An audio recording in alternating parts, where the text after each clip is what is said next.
I've been sitting here watching church council meetings, church town hall meetings. I watched a podcast with a bishop. I saw finance guys from one council or from one conference, and district superintendents, pastors. I have listened to a lot of people over the last few days, just seeing what is going on around the country with this big split, and what are people talking about, what's really happening. I want the facts. So today is really going to be an interesting video. Stick with me. Hey everybody, welcome to Faithcast, where we share the truth and love without pushing religion. Today we're going to talk about the Book of Discipline. Now, I've had questions with the Book of Discipline for some time now, and now having watched a lot of the church council meetings that are online and town hall meetings, people talking about all this impending split, there's been a lot of discussion and a lot of questions about the Book of Discipline, how much of it is enforced, how much of it is ignored, how much of it is relevant, how much of it is unconstitutional. That's with the latest stuff that's come up. And also discussions on the fact that conferences outside of the United States, even though they vote on the Book of Discipline, when they get back to their home countries, they're allowed to change it however they need to based on their culture and community. So they really don't have to follow the Book of Discipline. That's brought a lot of ponderous thought to me. So I think what I need right now is the Book of Discipline. Here we have one. We should probably take a look at it. Now, I'm not going to go through all of the Book of Discipline because this would be a really, really long video, but I want to point out a few, well, interesting nuggets. I love in paragraph 102, the Book of Discipline and the general rules convey the expectation of discipline within. And then it goes on, support without accountability promotes moral weakness. Accountability without support is a form of cruelty. Yeah, okay, we follow that right now. Moving on. Another thing I like about the Book of Discipline, as we get into the doctrinal traditions of the Evangelical Church and the United Brethren Church, paragraph 103 talks about the doctrinal traditions in the Evangelical Church and the United Brethren Church. But we're united, so why are we even talking about them as being different now? Because we came together. Although I love the fact that, it's the doctrinal concerns of Jacob Albright and of Philip William Otterbein. So then we come together with the modified Calvinism of the Heidelberg Catechism. So we're going to have a pull together of Calvinist beliefs and Wesleyan beliefs. I don't have a problem with that. Calvin and Wesley both had a lot of stuff in together. Although this I don't quite figure out. As we get to paragraph 104, we have section 3, our doctrinal standards and general rules. So we have the articles of religion of the Methodist Church. And look, as we get down to article 8, we talk about free will. Okay, Calvin, Wesley both talked about free will. But then paragraph 104 starts over again with the confession of faith of the Evangelical United Brethren Church. So even though we're united, we kept both of the confessions of faith in there and just sort of did our own thing. Then in Article 7, it's sin and free will. One on Wesleyan belief, one on Calvin belief. They're both pretty much the same. Well, as long as we don't get into the 5 points Calvinism on predestination, which I know is not original Calvinism, but hey, it went there over time, so should it or shouldn't be in here? I don't know. Let's just make that decision for us, shall we? Okay, moving on. I love this. Paragraph 105, our theological task. Evangelism, nurture, and mission require a constant effort to integrate authentic experience, rational thought, and purposeful action with theological integrity. Moving on. Paragraph 140. Inclusiveness means openness, acceptance, and support that enables all persons to participate in the life of the church, the community, and the world. Therefore, inclusiveness denies every semblance of discrimination. The services of worship of every local church of the United Methodist Church shall be open to all persons. Yeah, I'm not ripping that out because, well, church should be open to all people. But we're going to get into conflict with that interpretation as we move on. So let's do that. Paragraph 161. Part B, marriage. We affirm the sanctity of the marriage covenant that is expressed in love, mutual support, personal commitment, and shared fidelity between a man and a woman. Oh, now we're going to start getting into conflict with that last paragraph, depending on interpretation. Paragraph 161. The church should support the family in providing age-appropriate education regarding sexuality to children, youth, and adults. How do you think that is being interpreted in today's world? Moving on. Oop, I'm getting ready to tear some more pages out because we are now moving into the social principles, the nurturing community.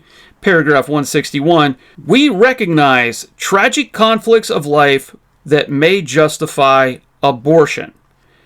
In such cases, we support the legal option of abortion under proper medical procedures by certified medical providers. Let me jump this down just a little bit. Government laws and regulations do not provide all the guidance required by the informed Christian conscience. Therefore, a decision concerning abortion should be made only after thoughtful and prayerful consideration by the parties involved with medical, family, pastoral, and other appropriate counsel. Did you know that by your book of discipline, the United Methodist Church does not condemn abortion? It says, well, we're strongly against it. We'd like to see people do other things, but we know young adult women disproportionately face situations in which they feel that they have no choice due to financial, educational, relational, or other circumstances beyond their control. Yeah, I try not to put my own bias into this, but abortion's murder, period. Women can do whatever they want with their own body, but the human that's growing inside them is not their body. That is a different human being. But the United Methodist Church refuses to actually have a strong doctrinal stance on that. Wishy-washy. Fortunately, I know a lot of local churches that stand absolutely against abortion. So on their behalf,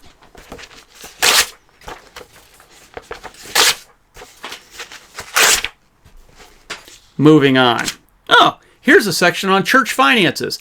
I need to tell this story. You're going to love it. This is a personal understanding of how we, well, maybe we don't follow the book of discipline. As a licensed local pastor, I was sent to serve a small little rural church because that's all I ever served. And in this church, the treasurer was an elderly lady who didn't actually even come to church anymore.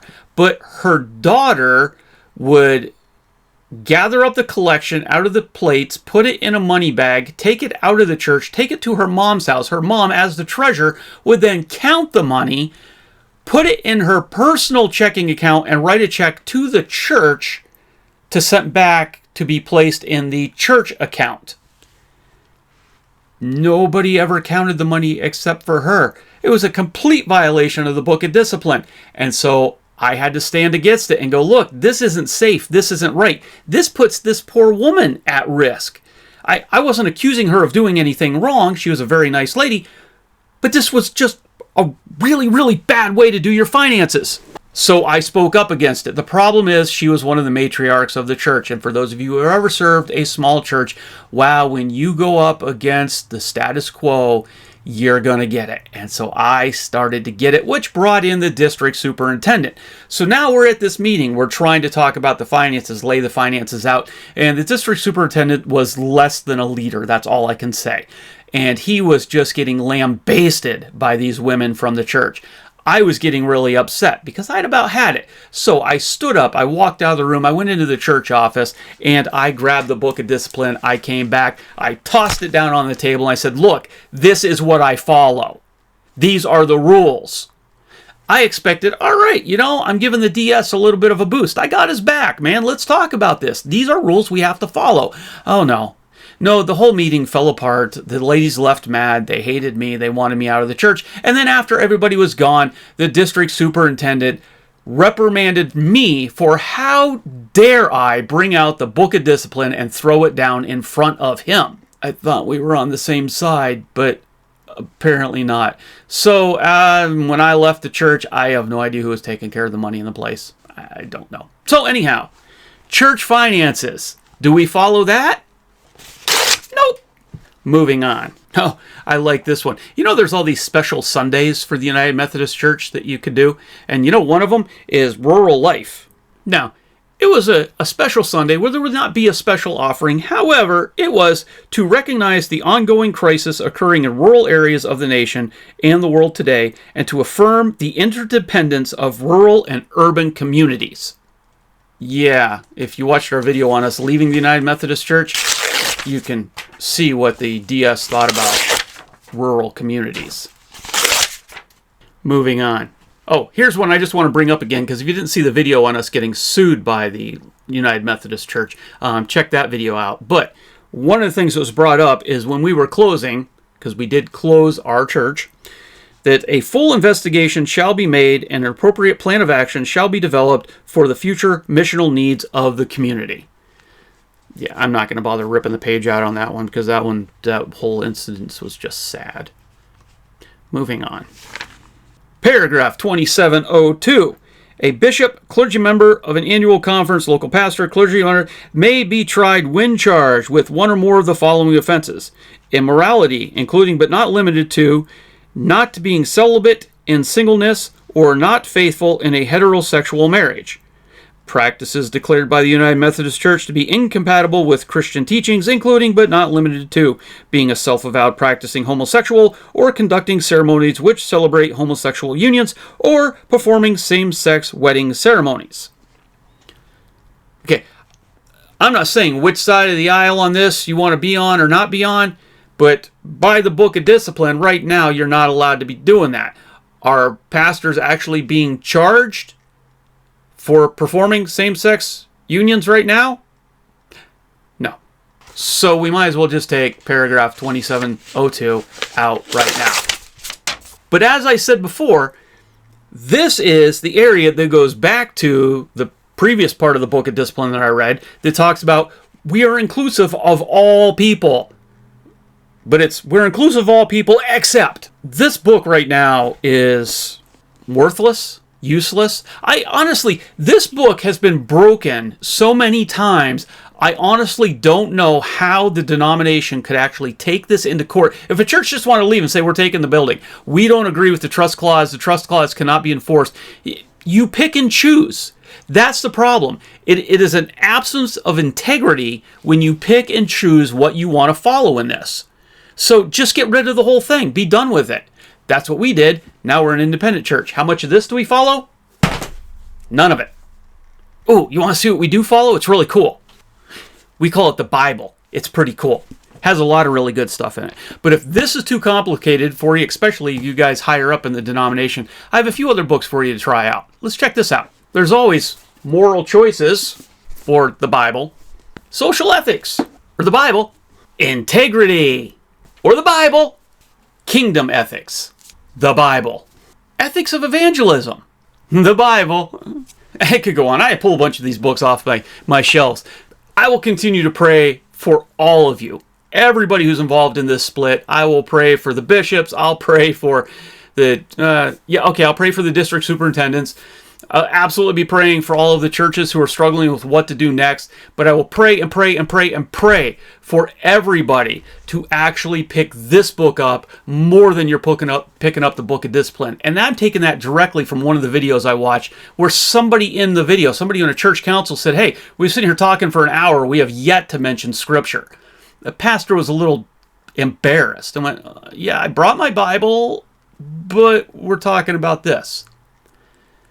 Just talk about this. There is absolutely a way out that God is leading each and every one of us, and it might be 100 different directions that all still follow to the one true, narrow path that leads to Jesus Christ. This book. All right, take care. God bless.